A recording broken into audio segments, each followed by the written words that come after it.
Холимог тэр тогтолцоог даатгалын холимог тогтолцоог зэрэг барьж явах гэдэг маш зүг байхгүй юу? Тийм ээ. Ер нь тэгээд манайхан бол урьдчилан сэргийлэх ажиллагаагаа маш сайн хийж өгнө. Уулаасаа хүнийг ядуурлахгүй зүтэй тийм ээ.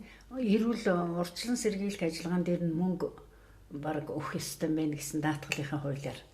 Тэрийг одоо өөр эрүүл байхтаа зориулаад эмнэлгүүд нь дандаа урьдчилан сэргийлэхдээ бас үнэхээр бас хүн бүр адилгүй юм чи өвднөлтөө янз бүрийн өвчин тусна. Тэр өвчтэй байгаа улсуудаа илүү одоо мөнгөний эрсдэлд орсон үед нь туслах харилцаа гэсэн хоёр янзын юм байгаад байна одоо. Тэгэхээр бид нар аль болохоор бага өвдөлтөхгүй тулд юу хийхийг бол урьдчилан сэргийлэх ажиллагаа л гэж үздэг шүү дээ тийм ээ. Тэрэн дээр нь илүү мөнгө байх хэрэгтэй байна гэсэн ойлголт байж болох уу? Мөнгөөр бас шийдэгдэхгүй хуулиар зохицуулагдах асуудлууд бол уг нь голлох хэрэгтэй байна л да. Ягаад гэвэл эрүүл мэндийн даатгалынхаа тухай хуулийн дээр энэ эрүүл мэндийн даатгал гэж хувь хүмүүсийн шимтгэлийг төвлөрүүлээд тэгээд тусламж үйлчилгээг өгөх. Тэр тусламж үйлчилгээнүүд нь тодорхой байх хэрэгтэй. Тодорхой байснараа ямар үйлчилгээнүүдийг би авах вэ гэдгийг хувь үзснээр өөрөө тогтмол шимтгэлийг хөлдөг. Ийм л зарчим.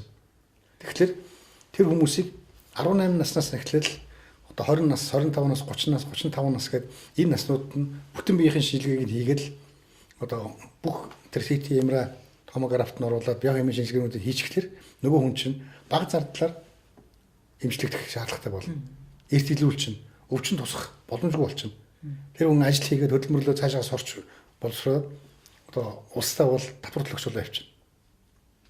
Тэгэхээр энэ хуулийг нь тодорхой юугаар хуулиар нь ингэж хуульчиж өгөөд зааж өгөх юм бол нэгдүгээр эрүүл мэндэд гарч байгаа зардал нь эрүүл мэндийн ажилчдад цалин хөлс буюу яг өөрсдийнх нь хийснээрээ үнэлэх одоо бодит тийм орлого болж болох юм.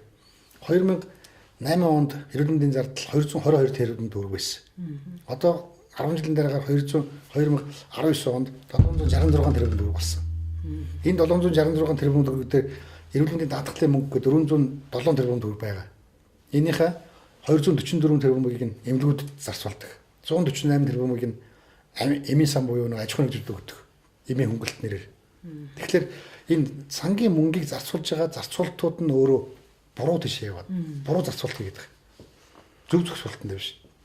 Хууль нь өөрөө эмнэлгийн тусламж үйлчилгээн дээр эрсдлийг нь хуваалцна гэж заасан.